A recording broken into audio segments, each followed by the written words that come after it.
ఆర్ఆర్బీఏఎల్పీ కోసం Sridhar's CCE November 30 free talent test. Qualify అయ్యి 1000 మందికి ఫ్రీ కోచింగ్. నమస్కారం మేడం. నమస్తే సార్. చాలా మంది దగ్గర డబ్బులు వస్తున్నాయి, ఎలా అయితే వస్తున్నాయో అలానే పోతున్నాయి అని చెప్తూ ఉంటారు. అండ్ ఇక్కడ డబ్బు అస్సలు నిలవట్లేదు, ఖర్చులు బాగా అయిపోతున్నాయి. వచ్చిన డబ్బు పెరిగింది అని సంతోషించేలోగానే ఆ పెరిగిన డబ్బుకి కాస్త ఖర్చులు కూడా అలానే ఉంటున్నాయి. అసలు ఒక్క రూపాయి కూడా మా దగ్గర ఉండట్లేదు అని అనుకునే వాళ్ళు చాలామంది ఉంటారు. అలా ఎందుకు జరుగుతుందంటారు మేడం? కొంతమంది ఎలా సాటిస్ఫై అవుతామంటే, అవసరానికి డబ్బు వస్తుంది కదా, పర్వాలేదులే అనుకునే వాళ్ళు చాలామంది ఉంటారు. అంటే డబ్బు మీద ఒక క్లారిటీ లేకుండా ఉంటారు. అవసరానికి వచ్చింది కదా డబ్బు, సర్లే దాచడం సంగతి తర్వాత అనేటటువంటి ఒక థాట్ ప్రాసెస్లో ఉంటారు. మెయిన్గా ఏంటంటే, మనకి ఎప్పుడన్నా కష్టం వచ్చినప్పుడు ఎవరు సహాయం చేయరు. ఎవరినైనా వెళ్ళి ఒక ₹1,00,000 ఇవ్వండి అన్నారనుకో, ఎందుకు ఇస్తారు? ఇవ్వరు. ఏదో మనం వడ్డీకి తీసుకుంటేనో లేకపోతే ఇంకోటి ఏదో తీసుకుంటేనే తప్ప మనకైతే ఫ్రీగా అయితే ఎవరెవరు. అదే డబ్బుని మనం కొంచెం పొదుపుగా వాడుకున్నట్లయితే, అంటే పొదుపు అనేది మనం స్టార్ట్ చేసినప్పుడు డబ్బు దగ్గర డబ్బుని జాగ్రత్తగా, మర్యాదపూర్వకంగా, ప్రేమపూర్వకంగా మనం ఖర్చు పెట్టినప్పుడు, అంటే ఖర్చు పెట్టాలి, అలాగే బిసైడ్స్ దట్ మన ఆపద సమయంలో ఆదుకునే విధంగా దానిని పొదుపు చేయాలి. ఇంతకుముందు మనం చెప్పుకున్నాం ఏంటి, పురాతనమైనటువంటి అంటే ఆ సనాతన ధర్మంలోని మనం పాల మీద మీగడ తీసి దాచిపెట్టాం. ఆ మీగడ అంతా కొన్ని రోజులైన తర్వాత వెన్న తీసాము, వెన్న నుంచి నెయ్యి తీసుకున్నాము. అంటే ఏం చేసాము, అక్కడ ఒక లిటిల్ బిట్ ఆఫ్ మీగడని కొన్ని రోజులు మనం స్టోర్ చేయడం వలన అది వెన్న వచ్చింది మనకి. వెన్న నుంచి నెయ్యి తీసుకున్నాం, అంటే తర్వాత రోజులకి ఉపయోగపడుతుంది. ఈ రోజు తీసుకున్న పాలు తర్వాత రోజులకి మనకు ఉపయోగపడుతుంది. పెరుగులాగా రెండో రోజు ఉపయోగపడుతుంది. మీగడ రూపంలో, వెన్న రూపంలో, నెయ్యి రూపంలో వారం, నెల రోజుల తర్వాత కూడా ఉపయోగపడుతుంది. అలాంటప్పుడు మనం దానిని అంత భద్రపరిచినప్పుడు ఇవాళ మన దగ్గరకు వచ్చిన డబ్బుని మనం ఎందుకు దాచకూడదు?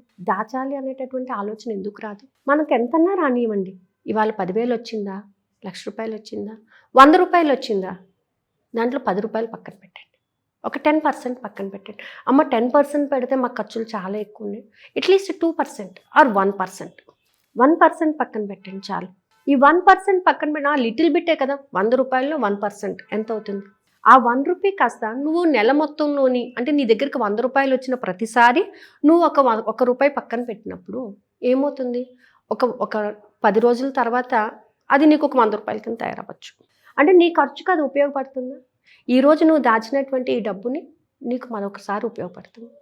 ఇలాగా ఏంటంటే, మనం వచ్చినటువంటి డబ్బును ఎంతో కొంత సేవింగ్ అనేది మనం పెట్టుకోకపోతే ఆపద సమయంలో వేరే ఒకరి దగ్గర చేయి చాచాల్సి వస్తుంది. చేయి చాచడానికి మొహమాట పడే వాళ్ళు ఉన్నారు, చేయి చాచినా ఇవ్వని వాళ్ళు ఉన్నారు. అందుకోసం మళ్ళీ మనం అప్పు చేయాల్సిన పరిస్థితి ఉంది.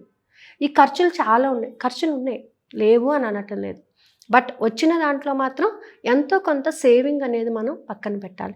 దీనిని తీయకూడదు. ఇంకా ఇది నేను సేవ్ చేసుకున్న డబ్బులు మర్చిపోండి ఇంకా దానికోసం. అంటే మనకి వచ్చిన దాంట్లో ఒక పర్సంటేజ్ పక్కన పెట్టేసి మిగిలింది మాత్రమే మనకు వచ్చింది అని మనం అనుకున్నప్పుడు, అప్పుడు చాలామంది ఏమనుకుంటారంటే, ఖర్చు పెట్టగా మిగిలింది దాద్దాము, అది తప్పు. దాచిన తర్వాత మిగిలింది ఖర్చు పెడదాము అనుకునేది కరెక్ట్ ప్రాసెస్. అంతే తప్ప మనకి ఇవాళ అమౌంట్ వచ్చింది కదా, ముందు ఖర్చు పెట్టేసుకుని మన ఖర్చు అంతా పోయిన తర్వాత ఎంతో కొంత మిగిలింటే ఏం మిగలదు, వెనకాల ఇంకా అప్పే అవుతుంది. బట్ ఇవాళ నీకు వచ్చిన దాంట్లో ఒక 10,000 వచ్చిందా, ఒక ₹1,000 ఫస్ట్ పక్కన పెట్టేసి 9,000లోనే ఖర్చు పెట్టు. అప్పుడు ఏమవుతుందంటే, మనీ మీద ఒక డిసిప్లిన్ అనేది అలవాటు పడుతుంది. ఆ డిసిప్లిన్లో మనం ఎప్పుడైతే వెళ్తామో మనీ మీద మనకు ఒక క్లారిటీ ఉంటుంది, ఎంత ఖర్చు పెట్టాలి, అవగాహన అనేది ఉంటుంది, దేనికి ఖర్చు పెడుతున్నాము, ఎలా ఖర్చు పెడుతున్నాము అనేది మనకు క్లారిటీ ఉంటుంది. అలాగే ఖర్చులు కూడా తక్కువ చేసుకుంటాం మనం.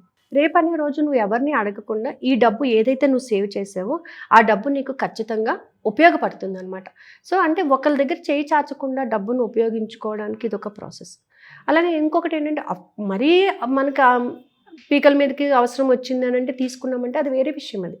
బట్ ఏంటంటే, ఉన్న దాంట్లోని ఎంతో కొంత ఫస్ట్ సేవింగ్ అనేది మనం పక్కన పెట్టడం అనేది నేర్చుకోవాలి. అంటే డబ్బును గౌరవించడం, డబ్బుని ఒక డిసిప్లిన్ వేలోని ఖర్చు పెట్టడము, డబ్బుకి సరైనటువంటి మర్యాద ఇవ్వడము. అలాగే ఈ డబ్బుని ఖర్చు పెట్టేటప్పుడు కొంతమంది అనవసరపు వాటికి ఖర్చు పెడుతుంటారు, అక్కర్లేని పోకడలకు ఖర్చు పెడుతుంటారు. అలా కాదు, ఏది అవసరం మనకి ఈ నెల మన బడ్జెట్ ఎంత, మన బడ్జెట్ ఒక 30,000 వచ్చిందా, 50,000 వచ్చిందా, దీంట్లో మనకి ఎంత అవసరాలు ఉన్నాయి, ఇవి ఖచ్చితమైనటువంటి అవసరాలేనా, ఇది ఖర్చు పెట్టకపోతే నాకు జరగదు, ఇది నాకు డొమెస్టిక్ పర్పస్ కావాలి, హెల్త్ పర్పస్ కావాలి అని అనుకున్నవి హ్యాపీగా ఖర్చు పెట్టుకోవచ్చు. లేదు ఇది అనవసరపు ఖర్చు అని అనుకున్నప్పుడు దాంట్లో 90% ఖర్చు తక్కువ చేసుకోవడం అనేది మంచి పద్ధతి. అంటే ఒక 10% ఖర్చు పెట్టుకుని మిగతా 90% you can keep it side. అంటే ఈ విధంగా డబ్బు గురించి ఒక ప్రణాళిక అనేది మనం సృష్టించుకోవాలి. టైం మేనేజ్మెంట్ ఎంత ఇంపార్టెంటో మనీ మేనేజ్మెంట్ అంత ఇంపార్టెంట్. మనీ గురించి మనం డబ్బు కావాలి అని అన్నప్పుడు, డబ్బు నీ దగ్గరికి రావాలి అని అన్నప్పుడు డబ్బు మీద నువ్వు వేసే ప్రణాళిక కూడా అంతే ఇంపార్టెంట్. అది ఎప్పుడైతే ఖచ్చితంగా ఉంటుందో డబ్బు మీద నీకున్నటువంటి నీ లక్ష్యాన్ని ఏదైతే ఉందో, నువ్వు ఏదైతే సాధించాలని అనుకుంటున్నావో దాన్ని అల్టిమేట్గా నువ్వు రీచ్ అవ్వగలుగుతావు. సో ఒక వారానికి ఒక 1,000 రూపాయలు దాచండి. మనకు వచ్చే బడ్జెట్లో ఓ 1,000 రూపాయలు దాచడం మొదలు పెట్టండి. దాన ధర్మాలు చేయొచ్చు, ఏదైనా చేసుకోవచ్చు, but with in your limit. మన లిమిట్లో మనం ఏదైతే ఖర్చు పెట్టాలనుకుంటున్నామో దాన్ని ఒక ప్రణాళికాబద్ధంగా ఖర్చు పెడితే డబ్బు అనే దానికి, డబ్బు మన దగ్గరికి రావడానికి కూడా ఇష్టపడుతుంది. అంటే నువ్వు ఎంత గౌరవప్రదంగా ట్రీట్ చేస్తున్నావు, ఎంత గౌరవంగా దాన్ని చూస్తున్నావు, ఎంత గౌరవంగా దాన్ని మర్యాదిస్తున్నావు అనే దాని మీద కూడా డబ్బు మన దగ్గరికి రావటం అనేది జరుగుతుంది. But money management is very important అనమాట. అంటే ఉన్నదంతా ఖర్చు పెట్టేసుకుని మన తర్వాత ఇబ్బంది పడేదానికన్నా వచ్చిన దాంట్లో ఎంతో కొంత సేవ్ చేసుకొని డబ్బును ఉపయోగించుకోవడం అనేది మెయిన్ కాన్సెప్ట్గా మనం పెట్టుకోవాలి ఎప్పుడు కూడా. మనకు వచ్చిన దాంట్లోనే 10% ముందు పక్కన పెట్టేసి, లేదా 5% పక్కన పెట్టండి, అట్లీస్ట్ 2% పక్కన పెట్టండి, మిగిలిందే నాకు వచ్చింది. ఒకవేళ మనకి ఒక శాలరీ అంతే అనుకోండి, ఏం చేస్తాం, అంతే ఖర్చు పెడతాం కదా. సో ఆ పెరిగింది ఎందుకు మనం ఖర్చు పెట్టేసుకోవాలి.